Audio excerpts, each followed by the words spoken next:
drame se produit au Congo-Brazzaville. Les Pessi-Passi, Tobenga Bango Bana possédé, Tobenga Bango les enfants diaboliques, loko la maman qui na Bango a Bengi Bango. Bana 4 ba bomi maman na Bango, ya liboso comme on a ye Bonnette, azali bongo na 25 ans, azali na bana mi balé. Yami Balé, comme on a Samuel, il a 23 ans. Il y a troisième, comme on a David, il a 20 ans. Et puis il y a Souka Chris Obed, Azali Bongo, na 17 ans. Ba bomi maman na bango, ba beti mama, ba tikiye bolumbu ti, ba bomi mama. Papa na bango, azalaka bongo na Luanda. Qu'est-ce qui s'est passé? Pendant nini papa na Luanda, tangu mama akufi, bana ba yebisi, papa, mission accomplie. Bana oyo, bakangi mama na bango ndoki to ne pesi pasi ya kosakana te mama o aboti bino a 9 mois bobo mabana kaka boye e pesi pasi ya kosakana te lisolo oyo le kaki bongo kaka na mois d'avril oyo précisément le 13 ya mois to kobetela yo awa na pourquoi ya lelo et pesi pasi ya kosakana te bandeko ya bokota bandeko mama bokota na ba papa poto beta lisolo o po ngana koki ya ngote pesi ngai butu koso. Connaissez-vous les enfants diaboliques de Brazzaville? Non? Eh bien attendez, je vais vous les présenter. Commençons par la fille, Bonnette 25 ans et mère de 2 enfants, Samuel 23 ans, David 20 ans et enfin du dernier, Chris Obed 17 ans. En effet, ces 4 individus ont assassiné leur mère Hortense Tekan Kembi, âgée de 55 ans le vendredi 13 avril 2024 à Brazzaville. Ils ont torturé leur mère à mort en la déshabillant, la ligotant, lui coupant les cheveux, puis pour terminer, l'achever avec une batte, tout en lui demandant de confesser qu'elle était une sorcière. La kaka na Congo Brazzaville pa wapi ba prisonnier ba kimi bongo na commissariat ya Sadelmi ba kimi ndenge ni ya ba chumo libulu le komona ba koti na mir libulu la se mirti ba prisonnier stu ba kimi ba policier ozala ki wapi pasi to kozo na émission ya lelo on a ba prisonnier ba bimi na de boulot yo maman on a maintenant des experts au Congo. Vous êtes mon policier, monsieur. Maman.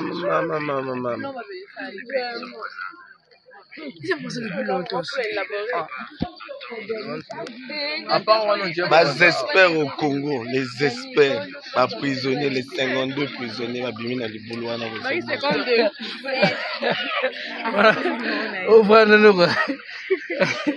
Il y a 52 prisonniers. Tokende sika boye na boka ngumba Kinshasa to pe Congo démocratique pa wapi ba ya bomoni ba energy drink o ba ekoteka wana ezali ko uta bongo Tanzanie balobi ezali contaminé ndeko oyo asali ba test na energy drink wana tala ba maladi oya kuti na kati pe singa mutu ko swa ba kondi office congolaise de contrôle bozali wapi. Bonjour groupe P. Voilà ba expérience to salaka tala masanga oyo énergie to utiko sana ngo ba test sérologique to moniawa test ya VIH ezali ne bozomo na wana ezalaki robi mardi na ba 11h30 nde na mekaki na sala expérience wana na sombaki masanga wana énergie pona mela ezaki na ndeko moka alobaki na nga te masanga wana eza déjà contaminé na virus nde nalobaki avant na mela basa nanu mpe expérience wana sa test yango ya VIH sida nde bozomona wana nde mbala moko test ekobima positif resultat yango kuyo ndenge bozomona wana positif. Kombo ya maladi oyo erysipeles. Erysipeles aya ko confondre yango te na mbasu. Mama moko ayaki na hôpital amoni makolo dali ko vimba e mesi ba rouge likolo ba yebisi ezali erysipeles abi te o ezali mbasu akima mbango epa ba nganga kisi basalisa ye po amoni yango mbasu yaya ezali mbasu te ko confondaka mbasu te na erysipeles. Docteur oyo munganga aleli abondeli bino. Très chers Congolais, très chers Africains, je vous en prie, partagez-moi cette vidéo-là pour sauver des vies. Regardez-moi cette vidéo. Regardez bien cette vidéo. Et ensuite, vous voyez les images. J'ai très mal au cœur parce que j'ai une patiente qui est diabétique et qui a un pied comme ça, qui est rentrée à la maison. Elle a refusé de se faire hospitaliser. Elle a dit que c'est le mbasso, elle ne veut rien savoir. J'ai mal au cœur car ça peut s'aggraver et le patient peut perdre sa vie. Yaya, il ne faut jamais compter sur les Occidentaux pour la Baya Kosunga, mission d'Afrique. Yaya, d'ailleurs, organisme africain, comment jugez-vous ou comment digérez-vous organisme africain tel que l'Union africaine est la soutenue, parrainée par l'Union européenne? Est-ce que pour le bonheur, il y a Afrique, pour la destruction, il y a Afrique. Moi, si Oyo a expliqué, dans 50 ans, l'Afrique peut être occupée par les Occidentaux via Rwanda, surtout côté Est du Congo. Ndeko a expliqué clairement, il y a tout cause dans l'émission, il y a Lilo.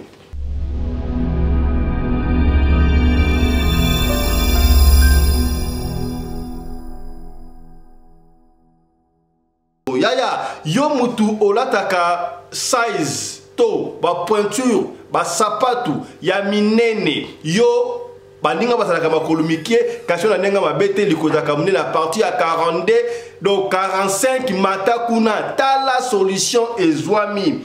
Maman na biso Rosanta Beauty maison, Rosanta Beauty place et libino solution. Rosanta Beauty et la bongo na Canada ye na Rosanta Beauty bateka kuna bateka ba sapatu ya ba makolo minene 43, 45, 44, 46, 50, 52. T'as la solution ezwami. Soki wata sapatu ya basi to ya mibali makolo minene solution ezwami. Asuki wana te mama Rosanta. Eh yaya Rosanta voilà.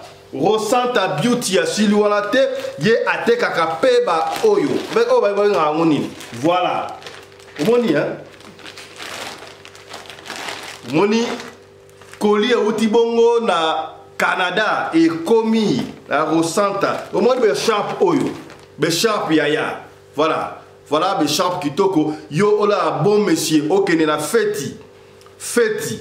Ok, na fête songo olingo osala unique tala be sharp ya solo ya ngoyo be sharp oyo et rappelenga époque ya président maréchal Mobutu o comprendre nenga bana ko linga be sharp mingi donc be sharp oyo po ozwango yo benga maison Rosanta Beauty ezali bongo na Canada na Toronto au fur et à mesure de l'émission tokobanda kozongela ngo boyebi bataka sharp te obali ya solo pour ataka sharp olati sharp boye vous comprenez olati sharp olati moi chemise na 4 na veste prochainement au moment la olati sharp oyo ya Rosanta olati sharp awa ozui oyo moko bataka la poche otie na poche tokozongela ngo au fur et à mesure. Alors ceux qui ont besoin ya ko contacter maison Rosanta Beauty place topé plus de bolingi benga bango na numéro ozali komona wana plus 1 365 33 69 83 8 na bandeli benga bango na numéro plus 1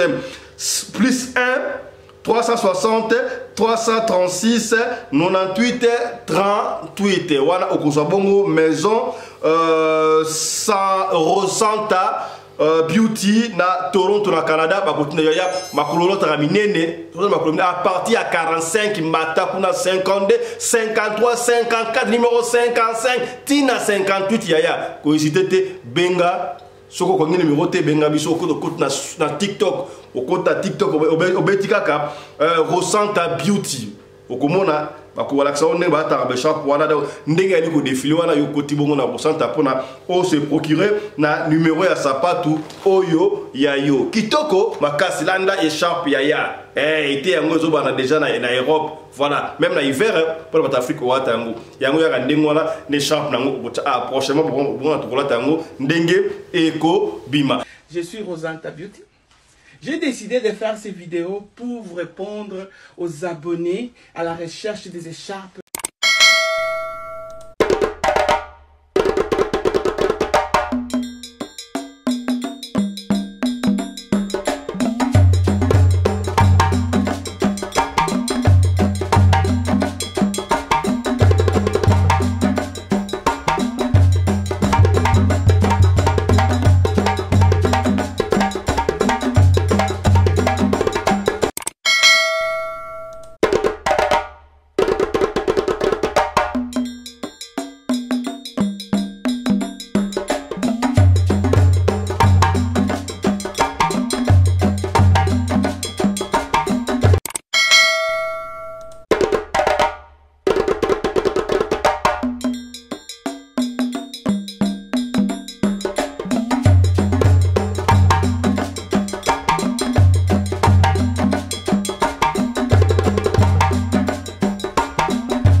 moninga na mwina ngolo aboya hydroquinone soki ezotambola basheri bazokwea mayanga na retrouve douce tendresse affection epa na yo nasalelo nini mpo ndimake na kupendaka sana shitakwacha pelende wenjoro. Mbote bandeko balandi ya Radio Lokole Télévision bisika nyos tu bozwami, merci na confiance peu fidélité bozali ko continuer ko pesa programme oyo Radio Lokole masolo et pa wapi to kutanaka pona ko betaka masolo ya makambo zali ko leka bongo na communauté na biso africaine en général mingi ya biso batu ya mangala soko ebinga merci mingi, merci, la gratitude est de notre côté kasi soki on bala liboso otala biso yeba ki babenga biso fiston pelende tata ya Sedek obo mesano ya soki mbali boso otali biso soki osabone merci mingi kasi soki na yo s'abonner te joie soin ya ko s'abonner et puis soki osabone au final bongo cloche ya notification pona orataka ba programme na biso ata soki mukete. Un grand merci ndenge toye ko s'abonner belé na bi sika boito ke ton opération à 25 000 abonnés pas ba 25 000 c'est pas beaucoup ba de gomusu ba 100 000 abonnés ba 50 000 abonnés mais biso na communauté Radio Lokole TV to lingi to kumaka 25 000 abonnés. Alors j'ai confiance na bino yaya tu as déjà plus de 20 000 soki mutuna mutu a partagé pa bandeko yebisa voisine yebisa voisin yebisa collègue de service yebisa maman koutu maman leki papa tuna maman est-ce que au s'abonner de chez papa fiston na noté au s'abonner pour awa ezalaka masolo ya famille de to kutana awa et puis comment on a raté yaya soki yo au s'abonner de moi de partager tiaka j'aime Mahamoka benga papa fisto na ebité mataka j'aime ndenge au moins liboko esala boyo très bien yo so finyon ka temps et comme mwindu otina okaka j'aime ça na mo difficulté puis partager masolo autre betaka awa ya soki sungi yote e ko iko sungande komoko songolo esika moko pakala yambo to so la masolo oyo ya drame et salami le 13 avril kaka na mois oyo ya na Brazzaville tikato développer au Modibongo na sommaire. Toba nakaka na Congo Brazzaville pa wapi yaya ba prisonnier ba kimi na commissariat ya Sadelmi ba kimi ngeni yaya na ebité qu'est-ce qui s'est passé à partir à cellule na bango ba tobola ki libulu ngeni yaya ba toboli libulu tinel ti ebimi na balabala ba prisonnier tuila mwisi ya zaza na ebité o balobaka na anglais ezali inside job batu ya kati ba yebaki to ndenge ni po epesi batu mutu ko swa landa ndenge ba tumola ki puis ba réaction ya batu oyo ndenge ba prisonnier ba kimi na commissariat ya Sadelmi landa on wa pespes Sadelmi ba prisonnier ba bimi na di boulot yo maman on a maintenant des experts au Congo. Vous êtes mon policier, monsieur. Maman. C'est pour ça depuis longtemps. Les experts au Congo, les experts, pas prisonniers, les 52 prisonniers, ma bimine à l'Ibolo. Oui, 52. Oh, voilà, il y a 52 prisons. Yaya so vrai bazali ko kanga batu bali ko malmele batu to benga incarcellement te to benga ngo doki harcèlement te mais to lokela ngo kombo mususu kasi musala oyo sengeni normalement ba kondi amboka basala kamisala ezali ebele à part kusala ba sala oui to dobite ke bali ko sala te bali ko sala mbatala ka pe makambo na makamususu. Il faut les hommes qu'il faut à la place qu'il faut. Et pour ça qu'il faut que tout soit. Kaka samedi passé, oyo tore bakangaki DG accompagné moko songolo. DG bakangi samedi week-end. Accueilli au direction makala balobi yango tna etando week-end. Na poko boy DG azonga na ndako na yazo kolia fufu kitoko na ndakala. Abengi nani yaya. Bakanga week-end obima. Et puis lundi ta déjà na musala aina ba fanfare ezo kobeta Congo démocratique yaya tala JO bali komona na energy drink to ebit energy drink za la catégorie nini yaya energy drink oyo ekotaka na Congo e utaki bongo Tanzanie yaya dernièrement de to la sabino awa ba kisi e utaki na Angola commerce za ki fufu et par exemple ezali légion yaya to contrôle kabilo ko bana mboka ba ali kolia komela kolata yaya energy drink on a habité par quel miracle nzambe a tout ça qui motema ya ndeko o ndenge nini asala yango ba test ça ki ba malaise to ndenge yaya komela ka energy drink bimela mela te tala energy drink o yaya nzoka basali yango examen yaya ezali na maladie ya 4 lettres na 4 e yaya mutu muso ko sopela bono ye asi maladie ya 4 lettres abandi kotala mais nga na bimaka basi te nga bana mibali te nga zaka no bana zu yango ndenge nini ya omelaki yango bete na secret peut-être na mai tala danger oyo yaya combien de bato ba komi contaminé yaya information oyo na sengi na yo tozonga pona ko vérifier yango mais yokala ndeko d'après de quoi à laboratoire abi asali ba test na ye mais joa ngo na réserve landa ndenge mo expliquer et bongo tozonga ba ju oyo e wuti bongo na Tanzanie suivez JT énergie drink. Bonjour groupe P. Voilà ba expérience to salaka tala masanga oyo énergie to utiko sana ngo ba test sérologique to moni awa test ya VIH ezali ne bozomona wana ezalaki Robi mardi na ba 11h30 nde na mekaki na sala experience wana na sombaki masanga wana énergie pona mela ezaki na ndeko moko alobaki na ngate masanga wana eza déjà contaminé na virus nde na baki avana mela basa nanu pe experience wana sa test yango ya VIH sida nde bozomona wana nde mbala moko test yekobima positif résultat yango kuyo ndenge bozomona wana positif. Alors nasukaki wana te nde na lekili so na bite virus ba virus eza ebele ndenge ebimi positif wana naleka nano na batese mususu ko sala nano nde na ye kokendozwa hepatite B na sali pe yango ebimi positif ndenge bozomona wana oyo eza test ya hepatite B soki bomoni yango bien yango pe eza positif. Alors na sali test ya hepatite C ebimaki négatif yango pona koloba na biso masanga oyo ezali danger ebongi na biso te tomelaka yango lisusu tolekisa yango kati na biso kati na groupe vraiment pe bakonzi na biso bakonzi la mboka bameka kozwa mesure ndenge nini bakoki kobanda kokontrole masanga nyonso ezouta na bapays étranger po nyonso oyo eza masanga na Congo te euti na mboka mususu soki totangi na nzotango euti presque na Tanzania moni bandeko mususu bazana motema mabe pona bana mboka ya RDC yango bazoluka ba moyen ebele po ba ye bandengeni ba eliminer ba Congolais kasi nzambe azolinga nyonso te nde azolakisela biso banani ya boye batese ya boye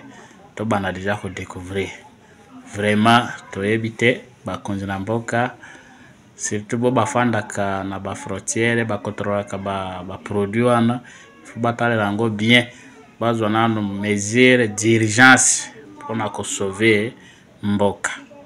Merci wana moyena bomba yango ezalaki te nde na lingai ka to partager longo moko na bino o garder pe pona yo te soki ozwi lekisa message pona moninga koloba ndeko na ye soit ye moko amelaka nanu masanga oyo te tozela nanu ti ordre ya sika ekobima soki otie nango pe tembe ndeko somba osobi batese yo moko osali okomona yango na miso po na mokilio bato batonda ebele ote na komona kana miso pona ntima yango wana yo pesa la experience wana soki otie tembe somba énergie osombi batese ya VIH osombi tese ya hepatite B osali yango komona ndenge ekopesa ya resultat. Merci sino moyela mona bino babengaka yango erysipeles ezali maladie moko ya yo komona likolo ezali kovimba maboko ezali kovimba boye esali ba rouge awa mingi okanisana mbasu bapote bandi kosala moke moke ezali mbasu te ezali erysipeles mama moko na hôpital mama wana amoni kaka maboko na ye bandi kovimba na makolo ndenge wana soki afini boye ekoti ba docteur ba bisie zela ba sono habité oyo ezali kindoki oyo ezali mbasu tikanga na kene pa mama wana mbango la kimbanteke akene kusonenga munganga yose mama ezali mbasu te maladie oyo toko soigner yango na hôpital kobanga te ba soigner mama boy tuila muzi ya sasa to ebite suite ya mama oyo ezali ndenge nini yango munganga ye aleli na télévision a expliquer ya toyo kaka makambu oyo baminganga bali koloba landa mama oyo nenga expliquer docteur aleli.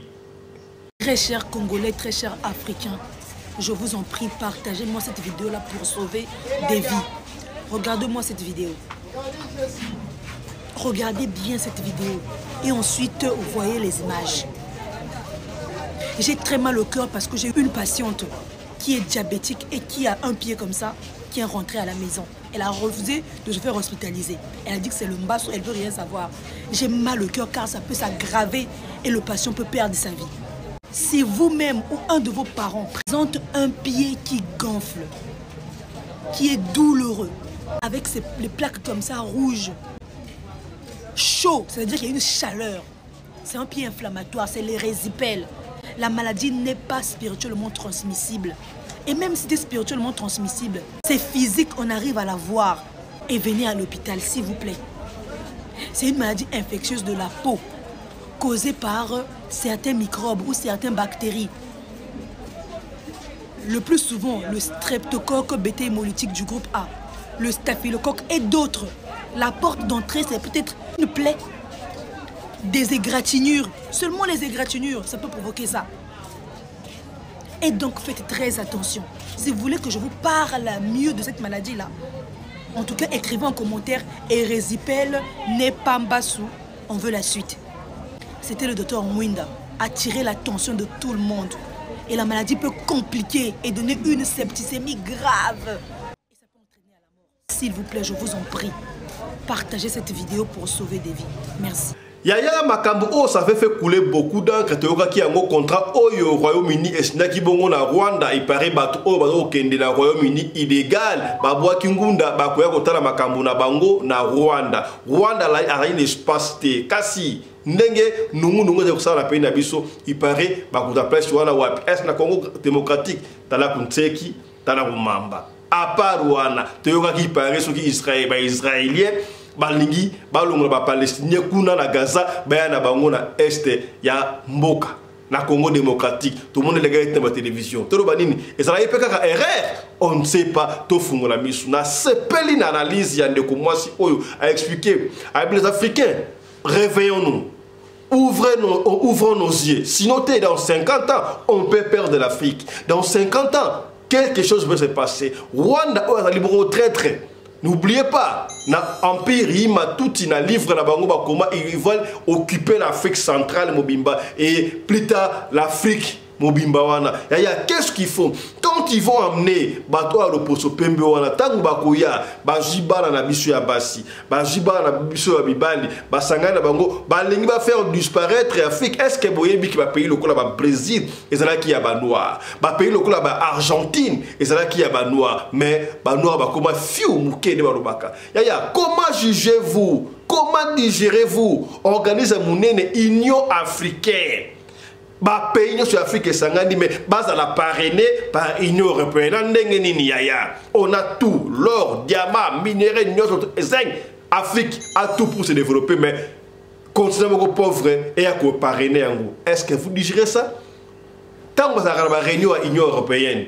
Est-ce que les Africains vont assister? Mais pourquoi on va réunir la surtout pour assister? Est-ce que il faut que nous mémoire t'as la radio le coller yango yaya et bongo chaîne ya boye ba programme ya boye bo partager ka yango te pour na nini to kota ka ebele ndeko mo ka benga papa fiston pour nous ça ba live te to le caractère pour la to kota ka ebele ya so live to mona ka bine ebele te ba on tala biso na sima yango tika to tsaka ka ba pour otala ya otali émission partager ka ezali makambo pour na so to sauvegarder Afrique to sauver Afrique oyo to ça na mabele msuté oyo nzamba pesa biso oui to ça biso africain mais nzamba pesa biso eteni na bango ya voyez ce qui se passe au Burkina Faso. Exemple à suivre. Il y a des pays africain oyo ba comme digne à la paix africain. Nous devons copier des bons exemples. Landa analyse une femme, une fille azokolobaboy. Et bon batata bozali wapi. Beaucoup d'exemples moi na oyo te. Yoka moi na alobi et que révolutionnaire souvenez. Yaya tobet losika boeli solo. Ya solo ba mikolo ba lobaka. Babotaka mwana kasi babotaka motema te nga na comprendre ka yango te na digérer ka yango te kasi muke to bandi ko comprendre yaya comment digérez-vous ozomona yango ndenge nini ke mwana oyo botiyo moko abya ko bomayo yaya ipesi pasi ya kosakala te lisolo oyo sala mbongo na Congo Brazzaville bande ko Congo Brazzaville bokota ndeko moko ya Congo Brazzaville apesi biso lisolo oyo mama leki ya bana oyo ay papa fiston tozayi ko comprendre la famille qu'est-ce qui ne va pas. Y'a un abisso, comme on a eu, beaucoup excusez-moi, tout le monde a comme malembe, voilà pour comprendre, voilà. Maman Yabana Oyo, comme on a eu, maman Hortense TK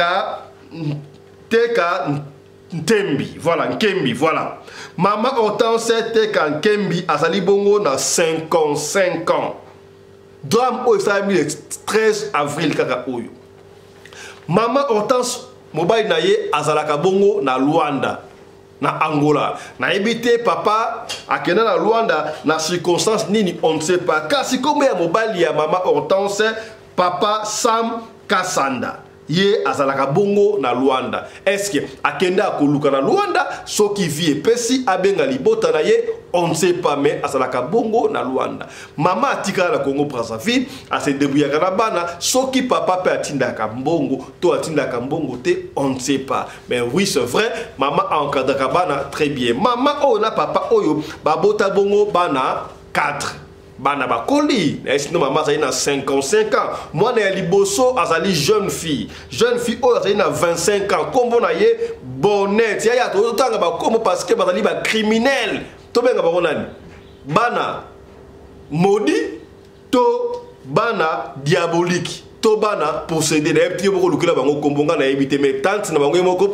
abengi bango les enfants diaboliques. Connaissez-vous les enfants diaboliques de Brazzaville? Ah, to na ndaka maloba ya tante les enfants diaboliques. Est-ce que celui qui est diabolique est nécessairement possédé?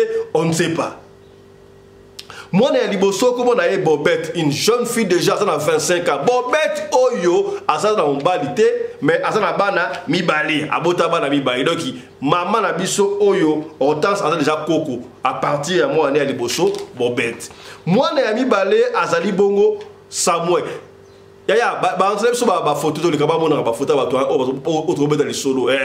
Donc, beta les solo, biso beta les solo ndenge ça ka soki, bo pesi biso les solo ba preuve tangible aux alliés. O lingi to tanga kombo to tanga kombo. O lingi to cha photo ya moto ko cha photo ya moto. Ce qui m'a bezali parce que on ne peut pas kotika ba makambu ya boyina kata comité na biso africaine et zo pesa ba to mutu ko soit to beti solo o pona ko nuire famille ya batuté pona ko bebi sa réputation ya famille ya te kasi pona ko sunga et ça même la famille o lelo mais peut-être lobby et ko za famille na bino est-ce que comprendre c'est là nga ba j'aime ko ya to c'est là nga ba j'aime to partager ka be mission to partager sur mission mingi te partager que mission ce que sungiote et ko sunga ndeko moko songolo et sikamoko pakala. Moi, je suis comme Samuel. Samuel, Samuel a 23 ans. Moi, je suis David. David a 20 ans. Moi, je suis comme Chris Obed. Chris Obed a 17 ans. Alors, qu'est-ce qui s'est passé?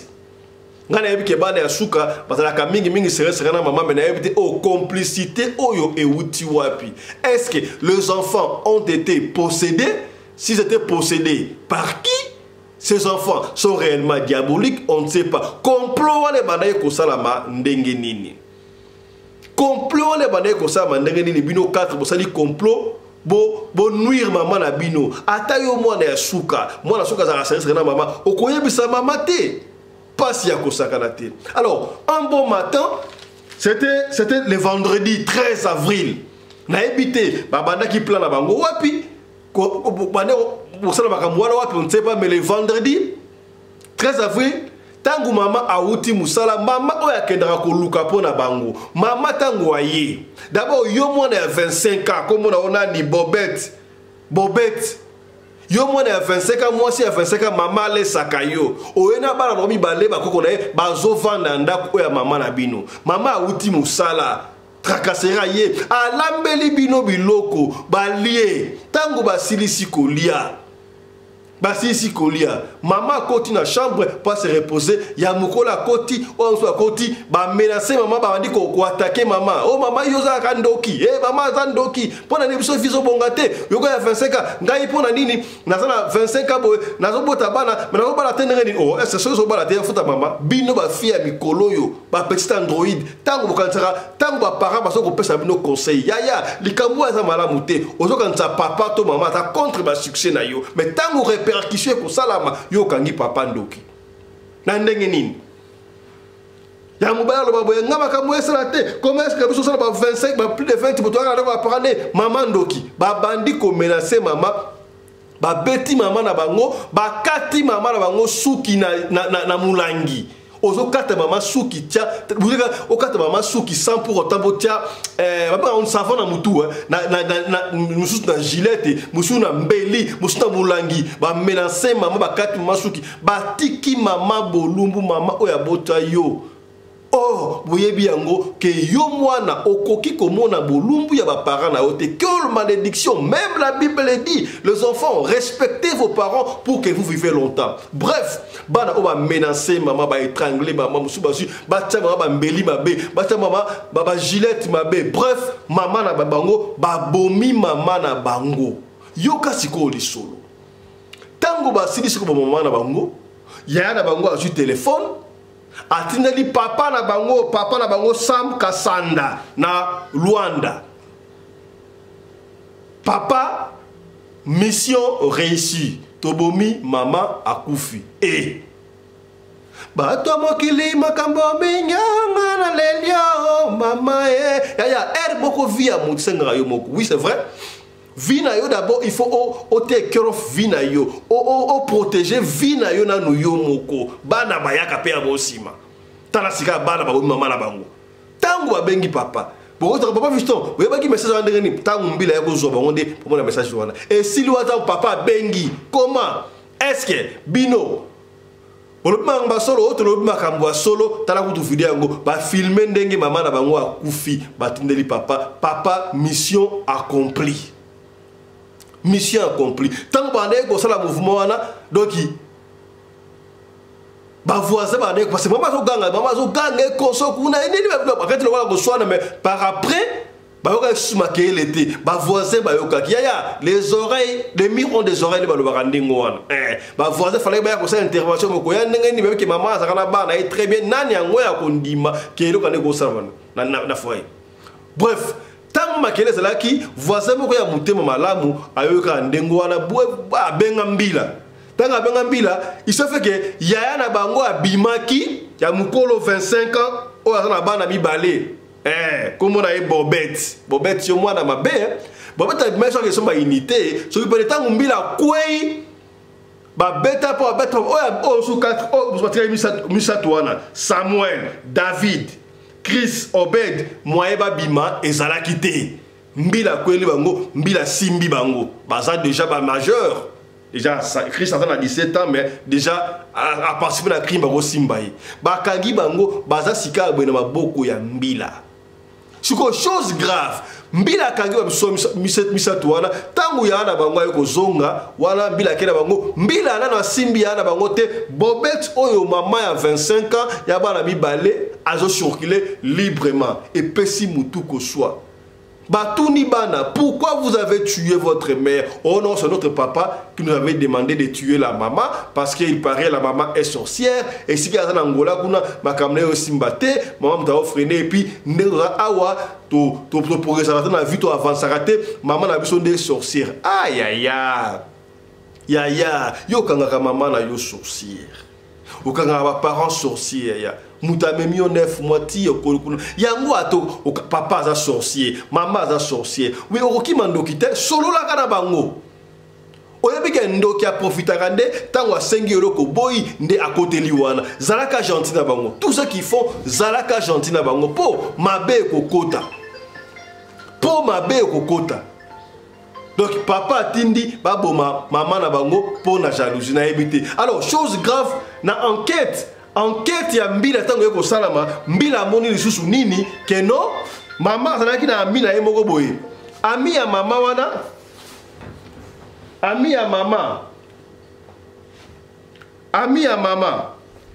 ya mama kombo na ezalaki Irvin Pionkwa, voilà, excusez-moi, on va lire le nom. Irvin Mpioka, mais pas bien Pur Saint. Pur Saint, il y a un symbio pas mbilate. Au sein de Congo Brazzaville. Est-ce que toi tu es complice?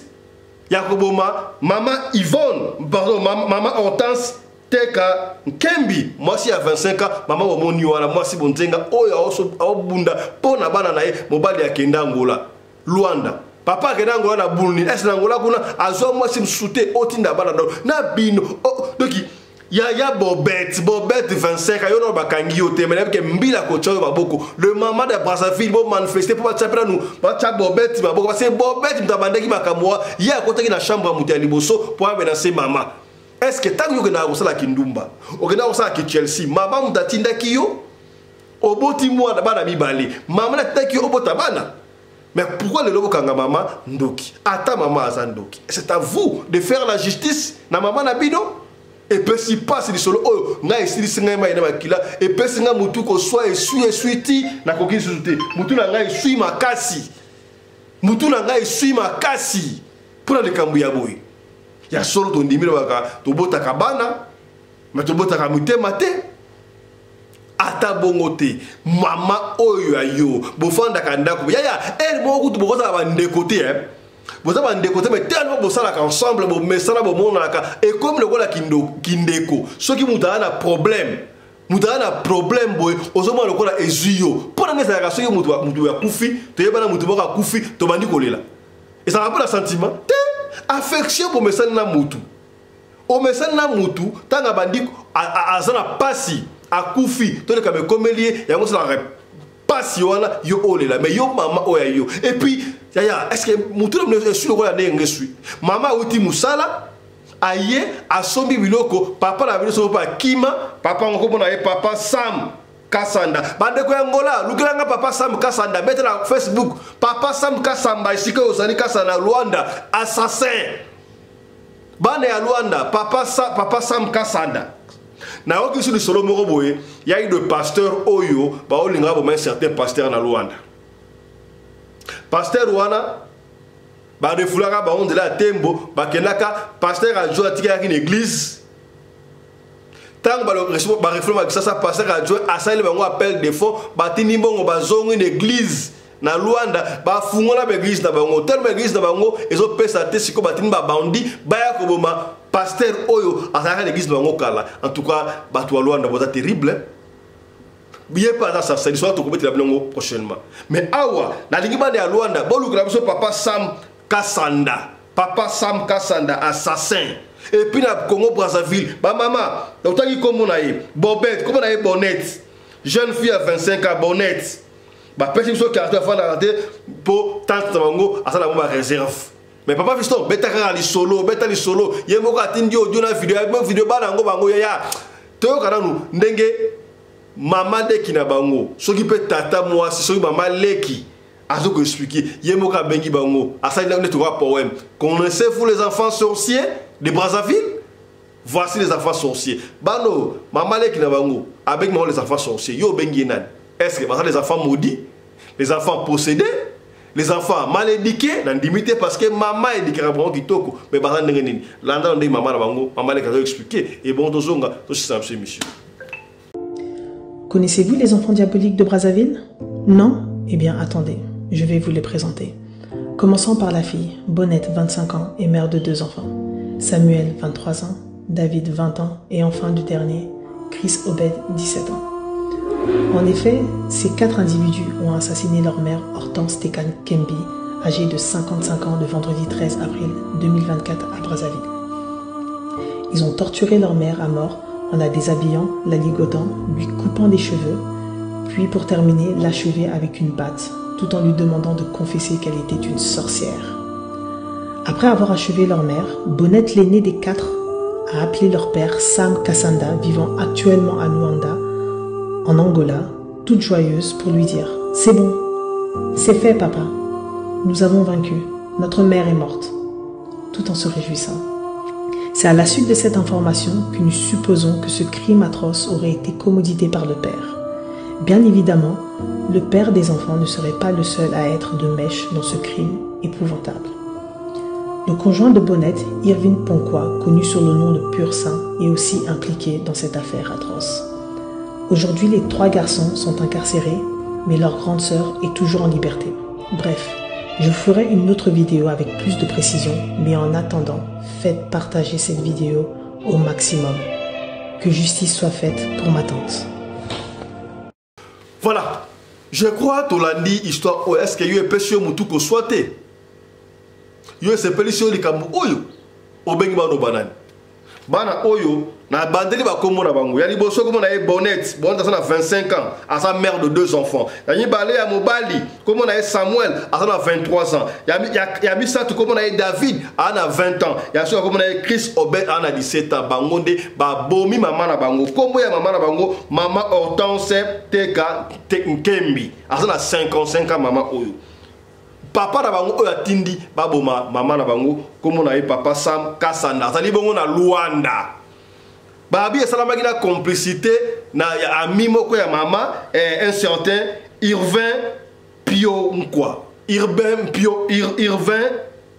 Pioka babengaka ye Pur Saint yo saint ngoya saint Thomas o saint biboma yo bomaka bato c'est assassin passe ya kosakalate tana l'histoire oyo esalamaki bongo le 13 avril 2024 na Congo Brazzaville. Partagez mission oyaya na kolika ke pesio mutuko soa mwana oyo boti ata mwana moko te parce que ça na ba de belé moko za kambilinga peut-être mais bana o nyoso basangela mama bakati mama suki. Quel genre de malédiction? Bakati mama suki bachelet bati mama bolumbu lo obomi mama na yo bolumbu lokola diabolo ata mama zalaki ndoki ata mama zalaki mino mabe na ndengo wana ngana kokite pesinga mutu koswa. Voilà, c'est avec tristesse que nous concluons cette émission, que nous finissons cette émission, mais on ne peut jamais conclure cette émission sans pour autant remercier l'équipe qui nous a tenu compagnie. Merci na Chris Larise Pelende du côté à caméra, merci na Winnie Larise Pelende qui a assisté Chris Larise Pelende. Pour bien la régie c'est toujours Claudine Larise Pelende, la fille à papa, nous sommes sous la coordination, il y a ma Marie Naombi Larise Pelende, la femme à la compressor. Allez, portez-vous bien, santé les faire à tous. Chap chap et tchara kombo nangai fiston Pelende tata ya Sedek. Merci na sponsor officiel ya chaîne Oyo Radio Lokole, il s'appelle Michael Josh, c'est aussi pour s'habituer déjà vous bien Michael Josh, logo auto griffe ya mwana mboka basé aux États-Unis et pas wapi ya soki olingi osomba bilamba ya marque na marque kota bongo na et pas Michael Josh, surtout bilamba ya sécurité nyon surtout non besoin kota pas Michael Josh au komona yango. Ce qui est spécial c'est quoi? Til le 30 avril Oyo Michael Josh a quitté si bongo ba montre bongo batunde ba liko sobo ba montre talaka montre wota résistance montre Oyo okoko tangona kata mai okoko polo na mbula okoko soko na mbula na nkona plage ekolongwate confort benga Michael Josh pona ozo montre ya kitoko na moins cher kititalo yope mutolinga kolata bongo ba super wax hollandais Michael Josh a sali promotion sika boye kaka 50 pièces te ata parti à 2 3 4 5 pièces benga Michael Josh comme ça okozwa livraison à domicile soki ozali na moyen kokota na site ya Michael Josh te Michael Josh LLC benga biso to continuer au lien site wana topé toko pesa yo numéro ya service clientèle ya Michael Josh. Voilà ekendaka ndengo wana pona yo muto mitungisama poison en nzoto to bateli yo poison to yo ke affecté wapi benga biso toko chayo en contact kama ndeko o ba na anti poison pona yo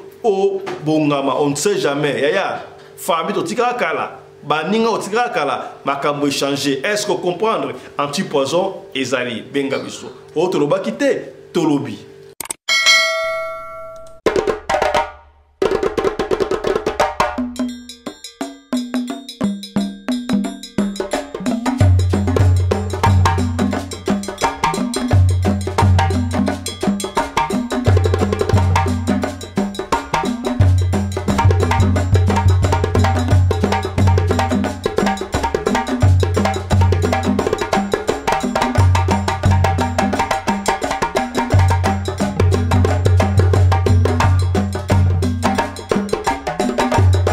mobali mbinga na mwina ngolo aboya hydroquinone soki ezotambola basheri bazokwea mayanga na retrouve douce tendresse affection epa na yo nasalelo nini mpo ndimake na kupendaka sana shitakwacha pelende wenjoro